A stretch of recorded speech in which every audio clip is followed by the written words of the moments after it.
السلام علیکم دوستو، آج ہم بات کرتے ہیں ایک ایسی کہانی کی جس میں ایک لڑکی کی طوائف بننے کی کہانی ہے۔ مہندی کے فنکشن پر وہ ناچ رہی تھی، لوگ اس کے نازک اعضاء کو چھو رہے تھے، مگر وہ ایسی مکروہ حرکات کے باوجود سرحد سے لوگوں کو تفریح فراہم کر رہی تھی۔ اس پر پیسے فقط پاکستانی کرنسی میں ہی نہیں بلکہ ڈالرز، پاؤنڈز اور یورو میں بھی پھینکے جا رہے تھے، کیونکہ کشمیر کی اس جنت نظیر وادی کے لوگ یورپ اور امریکہ کے بھی شہری تھے۔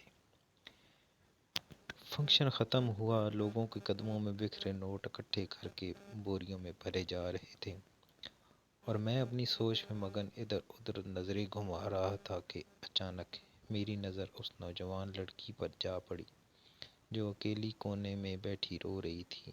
میں گھومتے گھامتے اس لڑکی کے قریب جا پہنچا اور اس سے رونے کی وجہ پوچھی تو خاموشی سے بہنے والے آنسو ہچکیوں کے ساتھ بہنے لگے، اور وہ بتانے لگی کہ میری عمر محض 22 سال ہے، میں کنواری ہوں، میری بڑی بہن کی شادی ہوئی، 3 بار لگاتار بیٹی پیدا کرنے کے جرم میں اسے شوہر نے تشدد کا نشانہ بنایا، جس سے وہ موت کے منہ میں جا پہنچی۔ میری بہن کی موت کے بعد اس کی تینوں بیٹیاں بھی ہمیں سونپ دی گئیں۔ میرے گھر میں بوڑھی ماں اور 3 معصوم بچیاں ہیں جن کی واحد کفیل میں ہوں۔ کرائے کا گھر ہے، 3 ماہ سے کرایہ ادا نہیں ہوا۔ مالک مکان نے اس بار سارا کرایہ ادا کرنے یا مکان خالی کرنے کا کہا۔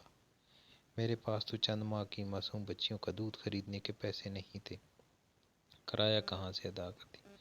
بہت عرصے مانگ کر گزارا کیا، اب تو کوئی ادار دینے پر بھی تیار نہیں تھا۔ پھر محلے کے ایک شخص کے ذریعے ان لوگوں سے ملی۔ اس فنکشن کے عوض محض میرے سارے قرض ادا کرنے کے بعد مجھے 1 مہینے کا راشن دیا جائے گا۔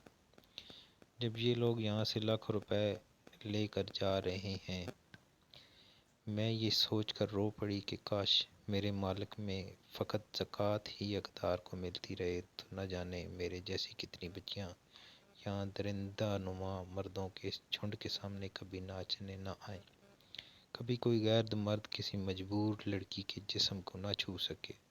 اور جب آپ نے مجھے مخاطب کرتے ہوئے دکھ پوچھا تو میں ہچکیاں لے کر رونے لگی، کیونکہ میرا دھیان میری بوڑھی ماں، چھوٹی چھوٹی معصوم بھانجیوں اور کرائے کے گھر کی طرف چلا گیا تھا۔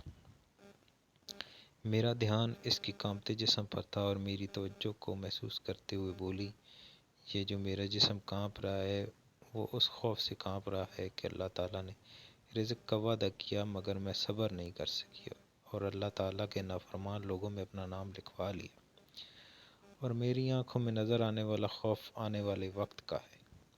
میں یہ سوچ کر ڈر رہی ہوں کہ خدا نخواستہ اگر میری بھانجیوں کو بھی یوں ہی درندوں کے سامنے سے رزق اٹھا کر اگلی نسل کا پیٹ پالنا پڑا تو کیا ہوگا۔ میں جو خاموشی سے اس لڑکی کی ساری باتیں سن رہا تھا، میں نے اس کے سر پہ دوپٹہ درست کرتے ہوئے اسے بہن کہہ کر مخاطب کیا اور کہا، میری بہن، اللہ تعالیٰ آپ کے لیے آسانیاں پیدا فرمائے۔ کاش کہ لوگ جتنا پیسہ عورت کے جسم بھر نہ کرنے پر لگاتے اس آدھے پیسے عورت کا جسم ڈھانپنے پر لگائیں تو شاید کسی عزت دار لڑکی کو فقط رزق کی خاطر گھر سے باہر نکل کر ناچنا نہ پڑے۔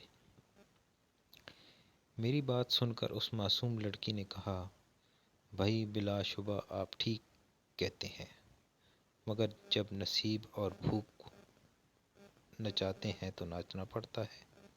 میں نے اس کی بات سے اتفاق کیا کہ وہ اس کی دعائیں دیتے ہوئے رخصت کر دیا، کیونکہ میرے پاس اسے دینے کے لیے اور کچھ ہے ہی نہیں۔ اگر آپ کو ویڈیو پسند آئی ہے تو برائے مہربانی لائک کر دیں اور چینل کو سبسکرائب کر دیں۔ آپ کا شکریہ۔